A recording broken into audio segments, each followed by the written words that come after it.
आज का टॉपिक रहेगा आपका प्रॉब्लम्स ऑन एजेस, जिसमें एक्सरसाइज का पार्ट नंबर 2 हम लोग यहां पर डिस्कस करेंगे।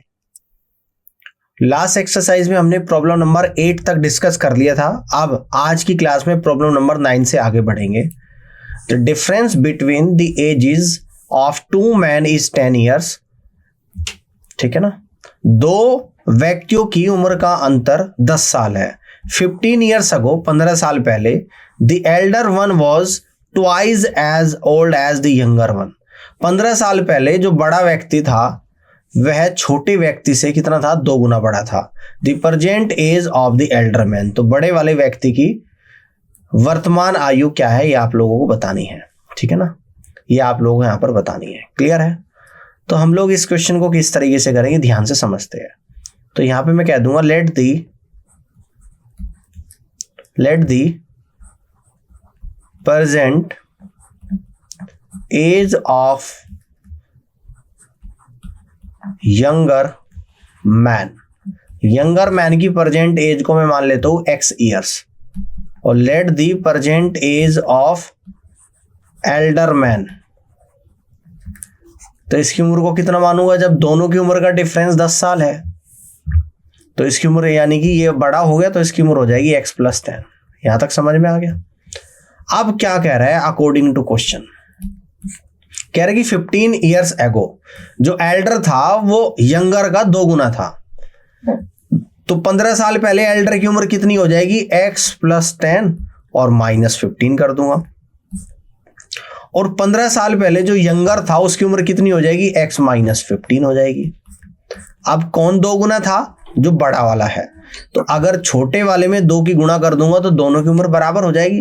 भाई बड़ा वाला 2 गुना उम्र थी बड़े वाले की, अब छोटे की उम्र में अगर 2 से गुणा करूंगा तो बड़े और छोटे दोनों की उम्र बराबर हो जाएगी। तो वही मैंने यहाँ पे करा है।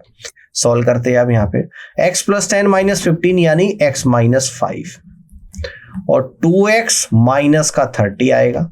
x को इस तरफ ले जाऊंगा और 30 को यहाँ पे ले आऊंगा, तो यह आएगा 30 - का 5 = 2x - का x, यानी यहां से कह दूंगा x = 25 ईयर्स। x = क्या निकल कर आएगा? 25 ईयर्स निकल कर आएगा। तो अब यहां से हम लोग क्या करेंगे? Present age of elder man, तो इसलिए कह दूंगा present age of elder man कितनी है? x + 10 है, तो x की वैल्यू 25 में 10 जोड़ दूंगा यानी कि 35, तो कितने निकल कर आएगी? 35 ईयर्स आप लोगों की यहां पर निकल कर आएगी। और that means we can say that B is the correct answer of this question. तो इस तरीके से बी ऑप्शन इस क्वेश्चन का बिल्कुल और सही आंसर यहां पे बनेगा। यहां तक की बात समझ में आ गई हो तो जल्दी से एक बार आप लोग बताइएगा। क्लियर है? आगे बढ़ते हैं। 35 years is the correct answer. Next problem यानी प्रॉब्लम नंबर 10 को समझते हैं। A father is 9 times as old as his son. एक पिता अपने बेटे से 9 गुना बड़ा है। And the mother is 8 times as old as the son, और उसकी माता अपने बेटे से 8 गुना बड़ी है। The sum of the father's and mother's age is 51। उसके पिताजी और माताजी की उम्र का योग 51 वर्ष है। What is the age of the son? तो उसके बेटे उस बेटे की उम्र क्या है ये आप लोगों को बतानी है। तो हम लोग मान लेते हैं यहाँ पर इस तरीके से, let the present age of son, हम लोग इसको x मान लेते हैं। अब let the present age of father कितनी है? 9 टाइम्स है, यानी कि फादर्स की उम्र होगी 9x। और let the present age of mother, तो यहां पर जो मदर की उम्र आप लोगों की निकल कर आएगी वो निकल कर आएगी 8x आएगी। ठीक है ना? अब क्या बोल रहे हैं? According to question. According to question क्या कहता है कि फादर और मदर की उम्र का योग 51 है। तो फादर 9x है और मदर आप लोगों की 8x है, दोनों का सम 51 है, यानी कि 17x = 51, यानी कि x = 3 ईयर्स आप लोगों का यहां पर निकल कर आ चुका है।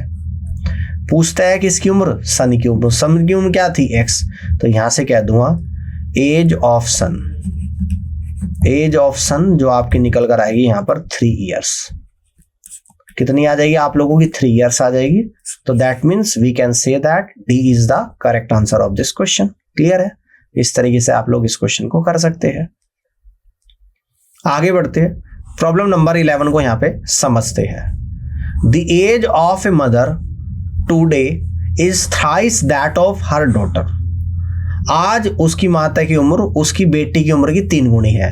आफ्टर 12 ईयर्स, 12 साल के बाद, the age of the mother will be twice that of her mother. 12 साल के बाद माता की उम्र बेटी की उम्र की 2 गुनी हो जाएगी। The present age of the daughter is, तो बेटी की वर्तमान उम्र आप लोगों को बतानी है कि कितनी होगी। तो हम लोग मान लेते हैं कि let the present age of daughter, let the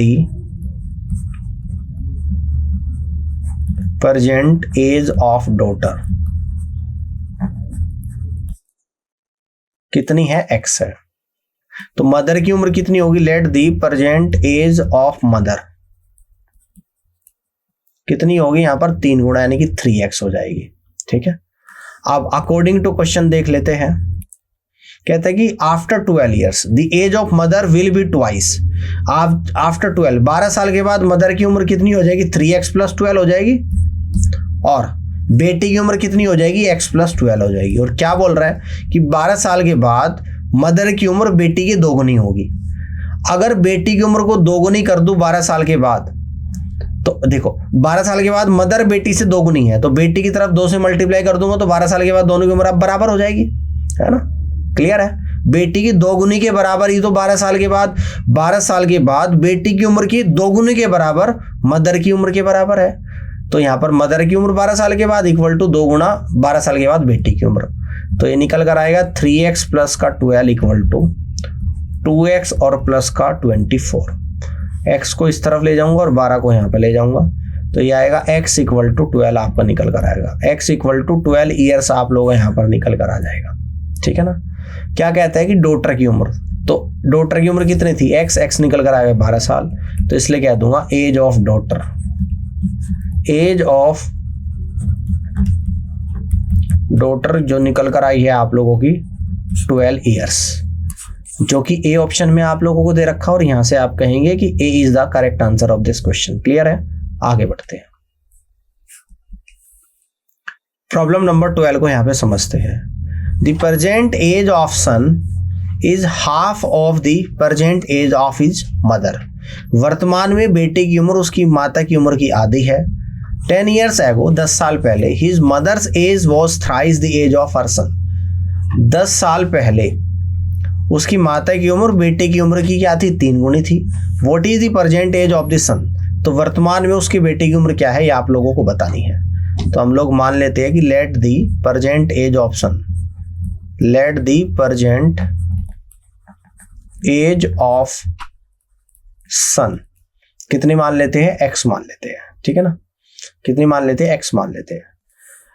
अब क्या बोल रहा है कि बेटे की उम्र आधी है, किसकी? माता की उम्र की। तो यहां से कह दूंगा let the present age of mother. तो मदर की उम्र कितनी निकल कर आएगी? 2x। 2x की आधी बेटे की यानी कि x होगी। अब देखो अकॉर्डिंग टू क्वेश्चन चलते हैं। 10 years ago, 10 साल पहले बेटे कितना होगा भाई? x - 10 का होगा, और मदर कितनी की होगी? 2x - 10 की होगी। कहता है कि 10 साल पहले माता बेटे की उम्र की 2 गुनी थी। तो 10 साल पहले अगर बेटे की उम्र का 2 गुना करूं तो किसके बराबर आ जाएगी? 10 साल पहले माता की उम्र की। तो यहां पर आप कहोगे, ठीक है ना, सॉरी 2 गुनी नहीं 3 गुनी थी, तो यहां पे क्या करोगे? 3 से मल्टीप्लाई करोगे, तो 3x - का 30 इक्वल टू 2x - का 10 आएगा। तो x वाले टर्म इस तरफ और इसको इस तरफ ले जाऊंगा, यानी x = 20 आप लोग यहां पर निकल कर आएगा, 20 ईयर्स आ जाएगा। और आपसे क्या पूछता है? एज ऑफ सन। तो यहां से कह दूंगा एज ऑफ सन यानी कि present age of son, present age of son क्या है? x है, और x की वैल्यू कितनी निकल कर आ गई? 20 ईयर्स निकल कर आ गई। तो यहां से हम लोग कह देंगे कि first is the correct answer of this question. पहला ही ऑप्शन सवाल का बिल्कुल और सही आंसर यहां पे बनेगा। क्लियर है? चलिए आगे बढ़ते हैं। नेक्स्ट प्रॉब्लम यानी प्रॉब्लम नंबर 13 को यहां पे समझते हैं। The present ages of 3 person in proportion 4:7:9 8 years ago the sum of their ages was 56. Find their present ages in years. वर्तमान में 3 व्यक्तियों की उम्र का अनुपात 4:7:9 है। 8 साल पहले इनकी उम्र का सम 56 साल था। तो वर्तमान में इन तीनों व्यक्ति की अलग अलग उम्र बतानी है कि क्या होगी। तो हम लोग मान लेते हैं कि let the present ages of 3 person कितनी आ जाएगी 4:, इसको ले लूंगा 4x 7x, देखो यहां पर, और इसको ले लेता हूं 9x। क्लियर है। तो 8 साल पहले उम्र कितनी हो जाएगी अकॉर्डिंग टू क्वेश्चन। 8 साल पहले इसकी उम्र हो जाएगी 4x - 8, और 8 साल पहले इन तीनों की उम्र का सम 56 था। तो 8 साल पहले पहले पर्सन की उम्र हो जाएगी 4x - 8 प्लस दूसरे पर्सन की उम्र हो जाएगी 7x - 8 प्लस, और तीसरे पर्सन की उम्र हो जाएगी 9x - 8, और तीनों का सम कितना है 56 है। तो इन सभी को ऐड कर दूंगा, 4 7 11 और 9 20, यानी कि 20x। 8 8 16 और 8 24, 20x - 24 = 56। तो यानी कि 20x = ध्यान से देखिएगा 20x = 56 + 24 आएगा। तो यहाँ पर 20x = 56 में 24 जोड़ दूंगा तो आप लोगों का 80 आ जाएगा। तो x = आप लोगों का 4 ईयर्स यहाँ पर निकल कर आ जाएगा। ठीक है। अब इनकी प्रेजेंट उम्र यहाँ पर पूछ रहा है, तो एक की 4x थी, 4 की x की वैल्यू 4 है तो 16 आ जाएगी, 7 चौक 28 आ जाएगी, और 9 चौक 36 आप लोगों की आ जाएगी। 16 28 और 36, तो यहां से आप लोग कह दोगे कि B is the correct answer of this question. 16 28 और 36 आपका निकल कर आएगा, जो कि बी ऑप्शन में दे रखा है, यही क्वेश्चन का आंसर बनेगा। आगे बढ़ते हैं, प्रॉब्लम नंबर 14 को यहां पे समझते हैं। इन 10 ईयर्स 10 साल में A will be twice as old as B was 10 years ago. कहते हैं कि 10 साल में ए क्या है 2 गुना हो जाता है, जो बी 10 साल पहले, जो बी की 10 साल पहले उम्र थी उसका 2 गुना हो जाता है ए 10 साल में। If A is now 9 years older than B, अगर अभी ए बी से 9 साल बड़ा है, the present age of B, तो बी की प्रेजेंट उम्र आप लोगों को बतानी है। तो यहां पर हम लोग मान लेते हैं कि let the present age of B, इसको क्या ले लेते हैं x ले लेते हैं। ए क्या है 9 ईयर ओल्डर देन बी, तो यहां से कह देंगे प्रेजेंट एज ऑफ ए, तो कितने निकल कर आएगी x + 9 निकल कर आ जाएगी। ठीक है। अब देखो क्या कह रहा है कि इन 10 ईयर्स 10 साल में, तो 10 साल में अकॉर्डिंग टू क्वेश्चन 10 साल में ए की उम्र कितनी हो जाएगी भाई, तो आप कहोगे x + 9 + 10 हो जाएगी, और ये क्या है 2 गुना है किसका, जो बी की उम्र 10 साल पहले थी, तो बी की उम्र 10 साल पहले क्या हो जाएगी x - 10 हो जाएगी। अब इसका 2 गुना है किसका, बी का। अगर बी में 2 की मल्टीप्लाई कर दो तो 10 साल में ए की उम्र के बराबर आ जाएगा, तो वही मैंने करा है। तो x + 19 = 2x - 20, तो x वाले इस तरफ ले जाऊंगा और 20 को इस तरफ ले जाऊंगा, तो x = 39 ईयर्स आप लोगों का यहां पर निकल कर आ जाएगा। आपसे क्या पूछता है बी की उम्र, और बी की उम्र क्या निकल कर आई 39 ईयर्स, इसलिए कह दूंगा the present age of B = 39 years. तो बी की उम्र जो निकल कर यहां पर आएगी वो 39 ईयर्स आपकी निकल कर आएगी, जो कि सी ऑप्शन में दे रखा, और इस तरीके से C is the correct answer of this question. Clear. आगे बढ़ते हैं। नेक्स्ट प्रॉब्लम नंबर 15 को यहां पे समझते हैं। The ratio of man's age to his father's age is 4:5। कहता है कि आदमी की और उसकी पिताजी की उम्र का अनुपात 4:5 है, and the ratio of his age to his son age, और उस आदमी की और उसके बेटे की उम्र का अनुपात 6:1 है। तो 4 years ago these ratio will 11:14 and 11:1। 4 साल पहले यही अनुपात 11:14 और 11:1 था। ठीक है ना। The ratio of the age of the grandfather to that of the grandson, यानी कि उस आदमी के बेटे उस आदमी के पिताजी और उस आदमी के बेटे की उम्र का अनुपात बताना 12 ईयर्स फ्रॉम नाउ, अब से 12 साल के बाद। देखो बड़े ही ध्यान से इस क्वेश्चन को थोड़ा ध्यान से समझना पड़ेगा। देखो यहां पर क्या दे रखा, the ratio of man age to his father age, तो यहां से कह दूंगा man's age is to his father's age, his father's age का जो अनुपात है वो कितना दे रखा, 4:5। तो इसको हम लोग क्या कह सकते हैं, 4:5 ही अभी लिख लो, ठीक है ना। अब इसके बाद क्या कह रहा है कि मैंस एज यानी कि उस व्यक्ति की उम्र और उसके बेटे की उम्र यानी कि हिज सन्स एज का जो रेशो है वो दे रखा आप लोगों को 6:1। यहां तक समझ में आ गया। कह रहा है कि 4 साल पहले, तो हम लोग कह देंगे 4 ईयर एगो, है ना, अकॉर्डिंग टू क्वेश्चन अब सोल्व करते हैं। 4 ईयर एगो यह रेशो 11:14 था, तो 4 ईयर एगो मेंस और फादर्स की उम्र कितने निकल कर आ जाएगी, इसको हम लोग इस तरीके से कह देते हैं 4x और 5x, इसको हम लोग ले लेते हैं 6x और 1x। तो 4x पहले मेंस की उम्र कितनी आएगी, 4x -4 आ जाएगी, ठीक है ना, और फादर की उम्र कितनी आएगी, 5x में से 4 को माइनस करूंगा, और ये रेशियो कितना है अब 11/14 है। एक इक्वेशन तो ये बनेगी, और दूसरी इक्वेशन 4 साल पहले मेंस की उम्र आएगी 6x -4 डिवाइड बाई सन्स की उम्र आएगी x -4, और ये अनुपात कितना है 11/1 है। अब इन दोनों इक्वेशन को सॉल्व कर रहा हूं मैं। पहले इसको कर लेता हूं लेफ्ट साइड में क्रॉस मल्टीप्लाई, 14 चौका 56x, 14 चौका 56 इक्वल टू 55x और -11 चौक 44। तो x को एक तरफ ले जाऊंगा, x इक्वल टू, ठीक है ना, x इक्वल टू ये आप लोगों का निकल कर आएगा 12, यहां से आ गया आपका 12 निकल कर। ऑल क्लियर है, ठीक है। यहां पर इसकी उम्र को x नहीं मानेंगे बेटा, इसको 6y और 1y मानेंगे, दोनों जगह x वेरिएबल कैसे ले लेंगे, ठीक है ना। तो यहां पर आप लोगे 6y -4 divided by y -4 equal to 11/1, cross multiply 6y -4 equal to 11y -44 यानी कि 5y इक्वल टू 40 और y बराबर आपका निकल कर आएगा 8। क्लियर है। अब आपसे क्या पूछ रहा है वो हम लोग यहाँ पे निकाल देंगे। आपसे पूछ रहा है एक तो ग्रैंडफादर की उम्र, तो ग्रैंडफादर की उम्र क्या है, यानी कि ये है उसके पिताजी की उम्र। तो 5x की वैल्यू कितनी है 12, तो 12 पंजे 60 साल आ गई, ठीक है ना। एक पूछ रहा है उसके बेटे की यानी कि ग्रैंडसन की, तो ग्रैंडसन की कितनी है 1y है, और 1y की वैल्यू कितनी आ गई 8 ईयर्स आ गई।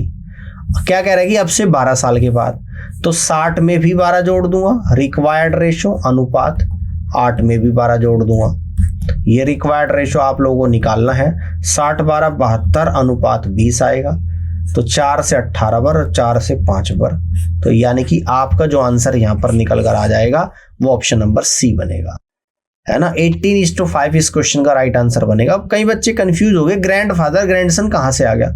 जो आदमी है, आदमी का पिता और आदमी का बेटा, तो जो पिता है वो ग्रैंडफादर हो जाएगा और जो बेटा है वो ग्रैंडसन, तो इसलिए ग्रैंडफादर और ग्रैंडसन की उम्र का रेशियो यहां पर पूछ रहा है। ये अच्छा क्वेश्चन आप लोगों से पूछा गया है, ठीक है।